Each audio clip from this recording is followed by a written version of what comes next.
안녕하세요. 행정사업동사무정병 김은 행정사입니다. 오늘 제가 이제 말씀드릴 내용은 지금 언론에 많이 나오고 있는데, 파생금융상품에 관해서 문제가 조금 심각한 것 같습니다. 뭐 잘 아시겠지만 이제 DLS, DLF라고 하죠. 이제 지금 뭐 기사를 보니까 기사 잘 뽑았는데 그 금융위와 이제 금감원에서 DLS, DLF에 대해서 요거 위반 사항에 대해서 뭐 불안전 판매가 있거나 하는 부분에 대해서 이제 엄중하게 이제 조치를 취하겠다고 하고, 지금 이제 불안전 판매 등이라든가 이런 부분에 대해서 지금 이제 면밀하고 이제 엄격하게 이제 조사한다는 그런 기사를 제가 이제 방금 읽어봤는데요. 좀 내용이 좀 많이 이제 심각한 것 같습니다.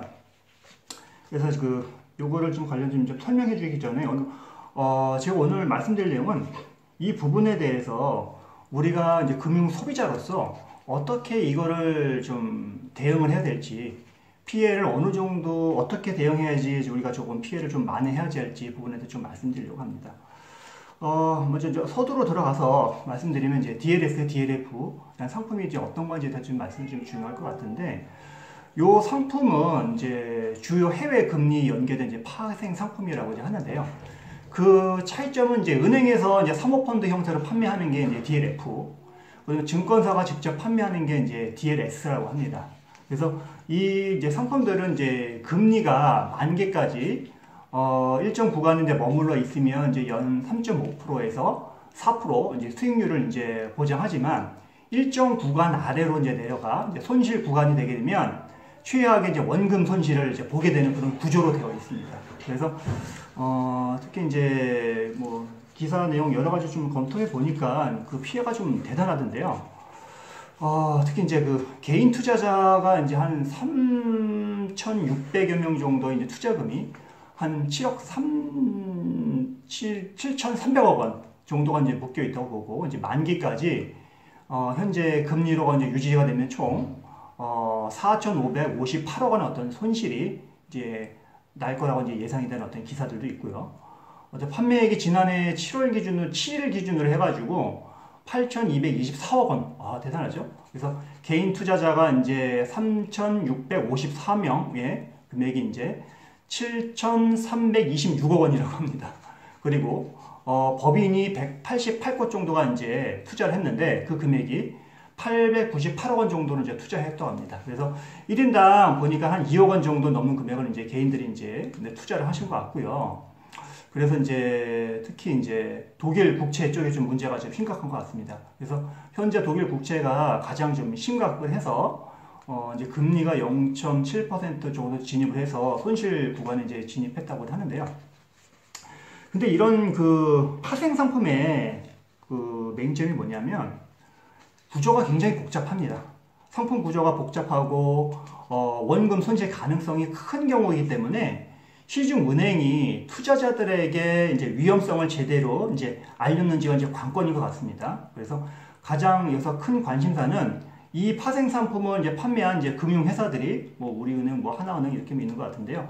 그런 은행들이 투자자들한테 지금 손실 나서 이제 얼마나 이제 보상할지가 큰 이제 관건인 것 같아요. 그래서 이런 부분에 대해서 이제 설명이 이제 제대로 뭐 이루어지지 않아서, 이제 보험도 마찬가지지만 이런 금융 상품 같은 경우에도 이제 설명 의무가 있거든요. 설명을 제대로 해줘야 되는데 설명이 제대로 안 이루어져 가지고 금융 소비자들이 이 상품의 구조라든가 이해를 제대로 못해서 이제 불안전 판매가 이제 입증이 된다고 하게 되게 되면 판매 은행에서 이제 최대 한 60에서 70% 정도는 책임 배상을 이제 물어야 되는 이제 상황인데, 은행에서는 아마 이 부분에 대해서는 책임 아마 많이 전가를 할 것 같아요. 허락하게 배상을 좀 해주지는 않을 것 같기 때문에 지금으로서는 이제 금융 소비자들 분들이 이런 부분에 대해서 지금 제대로 좀 대응을 하셔야 될 것 같습니다.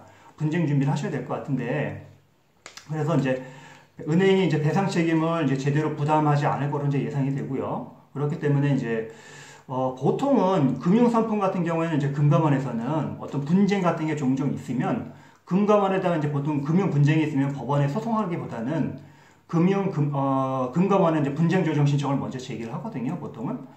그러면은 금감원에 이제 분쟁 조정 신청을 내게 되면은 금융 상품의 판매 어떤 적정성이라든가 적합성이라든가 부당하게 권유를 했는지 이런 부분에서 좀 집중적으로 이제 조사를 해서 하는데, 그렇기 때문에 이제 소비자께서들은 이런 부분에 대해서 금융회사에서 불완전 판매가 됐다라는 법에 입증을 지금부터 준비하셔야 됩니다.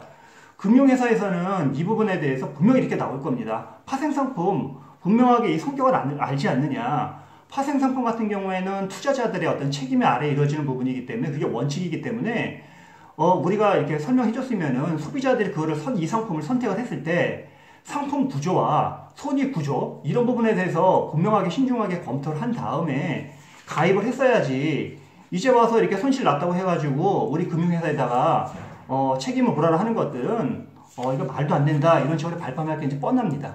그렇기 때문에 이런 부분에 대해서 조금 대응을 해야 될 것 같고요. 그래서 이제 금감원에서도 이런 부분에서 좀 권고를 많이 하는데 우리한테 책임이 없다, 불완전 판매다라는 부분에 대해서 그 내용 증명을 좀 법리적으로 잘 작성을 해서 금융회사한테 제출하는 게 좋겠습니다. 그래서 그런 부분에 대해서 이제 내용 증명을 법리적으로 잘 작성을 해서 하는 것들이 좀 어려우시면은 저희 행정사사무소에서 그런 부분에서 다 대응을 해드리고 추후에 법원에 소송을 먼저 가기보다는 금융감독원에 분쟁조정 신청을 먼저 해서 그 결과를 받아보고 이제 분쟁조정을 가는 게 가장 좋다고 생각이 듭니다. 금감원이 이제 금융회사 지도 감독하는 그런 권한이 있고 여러 가지 분쟁조정 절차 제도도 있기 때문에 분쟁조정을 들어가기 위해서는 뭔가 이제 우리가 이제 입증 자료를 많이 준비를 하셔야 되세요. 그렇기 때문에 우리가 소송을 하는 것처럼 똑같이 준비를 하셔야 되십니다. 그래서 여러 가지 이제 서류들을 좀 많이 이제 준비를 해 주셔야 되는데 입증 자료가 필요해요. 소송을 하든 분쟁 조정을 하든 입증 자료가 필요하기 때문에 그런 자료를 좀 준비를 하셔야 되는데 뭐 대략적으로 상품 거래 가입 신청서라든가 상품 설명서 이런 것도 좀 준비하셔야 되고 투자자 확인서 그 다음에 이제 실명 설명 확인서 있어야 되고 적합성 보고서 홍보 유인물, 은행에서 이제 녹음한 데 있으면 녹취 내역 등 이런 것들을 은행에 가셔가지고 다 요청하셔서 사본을 입수하셔가지고 복사를 해오시는 게 나중에 분쟁을 대비하는 데 가장 중요할 것 같습니다. 분쟁의 핵심은 소송이든 금감원의 분쟁 조정을 하든 핵심은 증거입니다. 여러분이 증거를 확신하게 준비해주지 않으면은 주장만 있는 어떤 그런 거는 공허한 내용밖에 안 돼요. 그렇기 때문에 주장을 뒷받침할 수 있는 확실한 증거가 있어야지만 그 부분에 대해서 분쟁조정 신청을 하든 법원에 분쟁조정 끝나고 소송을 하든 확실한 좋은 결과를 얻을 수 있는 부분이기 때문에 지금부터 빨리 증거 입수를 하시고요. 그 다음에 이런 부분에 대해서 빨리 이제 금감원에 이제 내용 증명을 이제 보내시고 분쟁조정 신청서를 제출해야 되는데 이런 부분에 도움을 필요하신 분들은 저희 이제 행정사무소에 전화를 주시면 저희가 금융분쟁 전문으로 많이 진행을 하니까 그런 부분에 도움을 원하신 분들은 저희가 최대한 도움을 드리도록 하겠습니다. 오늘은 여기까지 제가 말씀을 드리고요. 다음에도 이제 좋은 내용으로 말씀드리고 제 내용이 오늘 좀 좋았다라고 생각하셨다면 좋아요, 구독 꼭 부탁드리겠습니다. 오늘 여기까지 하겠습니다. 감사합니다.